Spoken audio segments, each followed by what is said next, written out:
and also start to put stuff out. Don't compare like apples and oranges. Don't look at someone with a massive budget. It's a $15,000 music video and expect you're going to replicate that. Because A, run your money up if you want to do that, or B, you need a label deal.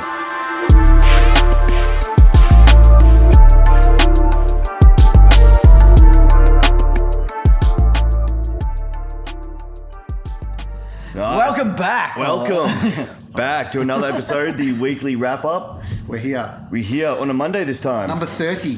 Ooh, 3-0. Oh. 0. Nice, good work. Mini milestone, 3K. I would call that. Yep, well, we're still here. We still are. going. That's more than half a year. And Stewie, you had a few sessions last week and the weekend. Had a big week. Finished off tracking another single for Repeat Script. That'll be out who knows when, but thanks to Tim, Repeat Script, my band. Just got you repeated. Good one.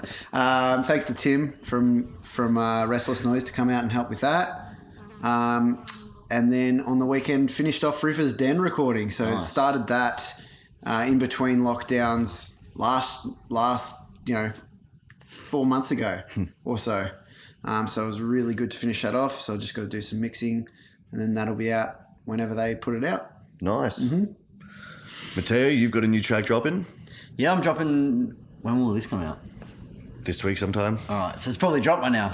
So Play for Keeps, produced by Supreme, second single off Past Lighter Volume 1, mixed and mastered by my man right here, Stewie Watts. Excited. First drop for the year. Nice. End of the year. Yeah, truck's back. Dropped a bunch of freestyles this year, so it's cool to actually drop a track. Yeah, very nice. I've been waiting for it. You like this one, don't you? I like this one. I mean, I like the whole project. It's fucking This one is sick. I do like this one though. It's slightly faster than your other stuff. Yeah, I've told you that. But speaking of your freestyles, let's go into social media content, raw versus professional. Good segue there. Yeah, you like that? Oh, that was very smart. Because you were dropping freestyle segments through lockdown that you just went and shot yourself. But they were pretty high standard because you had access to Shot with the man behind the Yeah, lens. we had a right, person dedicated for it. Yeah. Shout out to Clacker. Shout Clark. You guys weren't going to mention his name. Michael Lack.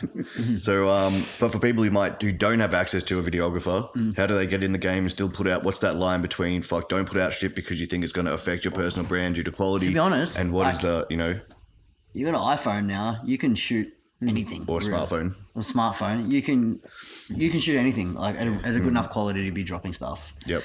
There's professional music videos by international artists that have been shot on iPhones. True. I mean, full-length movies have been shot on iPhone. I've got one of those. Do you reckon they are? Is that like the iPhone ads? No, there is.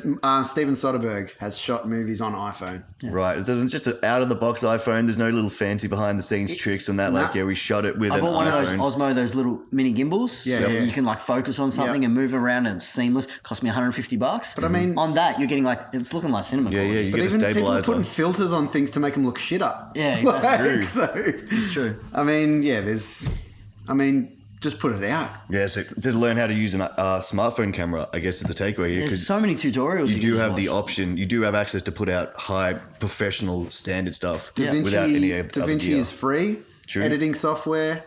You don't need to pay a cent for that. Explain what DaVinci is. I don't know what that is. It's just video editing software. It's like movie grade cinema quality editing that you can cut together. It's free. It's free software. The barrier to entry has never been lower. Yeah, it's true. So if you can't get your shit together now, you're never gonna. It's a very good point. Yeah, just kick yourself up the arse and start. And also don't put stuff out. Don't compare apples and oranges. Don't look at someone with a massive budget. It's a $15,000 music video and expect you're going to replicate that. Because A, run your money up if you want to do that, or B, you need a label deal. And if you're not at that level yet, go back through artists' back catalogs. Is one of my favorite things to do. Is go look at their artistic growth, especially music videos is the best way. Rapper like Young Thug is a perfect example. He used to shoot videos in the hood with his homies, low grade effects, just posse sort of stuff. A few of those, you watch them start to get money, build a profile, sign to a label, and then all of a sudden there's movie grade stuff happening. That progression is one of the greatest things that fans enjoy growing with artists as well. True. But I think that having that expectation that you can put out something so high quality right from the start. If you don't have it, don't worry about it. It's a silly expectation to put on yourself. And why? I would ask yourself, why do you have that expectation that you need to put out something that looks a specific way or has that higher quality when you might not have the money, might not have the gear, the capabilities. If you're doing it all yourself, I mean, it's better that you are putting things out rather than keeping things in your computer for years and years and years. Because then they just don't ever drop. Then You can't build a base. I without guess dropping out. here's a question for you, because I agree the price of entry has never been easy to get in. Everyone does have access to stuff. Where would you guys draw the line in terms of upskilling yourself in a skill that's not your music? Like the first thought I had when you were talking about that upskill and watch the growth was a dude like Hobson. And you watch him and he's always, notoriously been independent and talks about how he upskilled himself because he makes his own videos. But that is a lot of fucking time involved. You get to the point where you're now a full-time videographer yourself and you put those fucking 10,000 hours in so that you can make a cinema grade music video. What are your thoughts on that? Can you go too far down that rabbit hole of trying to create absolutely. the medium should be a secondary to your primary art? Absolutely. for sure. It's about a means to an end. So what's the end you're trying to achieve? And maybe it's that I've got to do on my own because I don't have resources or whatever. But if you got a homie who's got a camera or who's got a phone who wants to get into that, you know what I mean? One of the things that we did when we founded Reel nearly a decade ago is we just found other young creatives who had the same sort of mindset and wanted to build together. So that we had a videographer who didn't have artists to work with, you know what I mean? So join our crew, graphic designers, DJs that didn't really. So just find your band, you know what I mean? Rather than looking for a bass player and a drummer or whatever, maybe you're looking for a graphic designer and a videographer and a singer or whatever it is, and put a team together because it's really hard to do this 100% by yourself. But one or the other option could be best for you. And I think if you don't, for whatever reason, have access to that sort of stuff, is set limits for yourself. Say to yourself, I'm only going to put this amount of time into it, to get whatever result it might be, and, keep track of your progress while you're doing it as well. Don't spend 3 hours on something that could have been done in an hour. And if you've gone over time in that 3 hours, how can I catch up that time so that I can meet this deadline for myself to be able to put something out that may not have that. And I think that's where full videos, and this is only from personal experience of going down that route, is such a slippery slope with time. When now I look back on it, I'd always ask a question of myself. It's like, if I could go and pick up a couple of bar shifts, and work, an extra week and make $500 that week, am I not better off just going and working these shitty jobs to get $500 and do that for 3-4 weeks? Now all of a sudden I've got a budget because man, 3 weeks, if you didn't know anything about videos, I can guarantee you, even if you did not sleep, you spend every hour on it, 3 weeks after day one, you're not putting out anything good. Yeah. I mean, the access to things like Fiverr and stuff like that these days as well, where you can outsource all of these jobs that, take a whole lot of time. Yep. And, the important thing with budgeting as well is how much is worth it?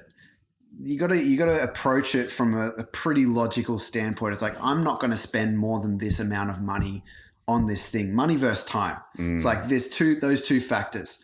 When do I want to put this thing out? When's too late? When's too early? How much time for me to spend on it? How much money for me to spend on it?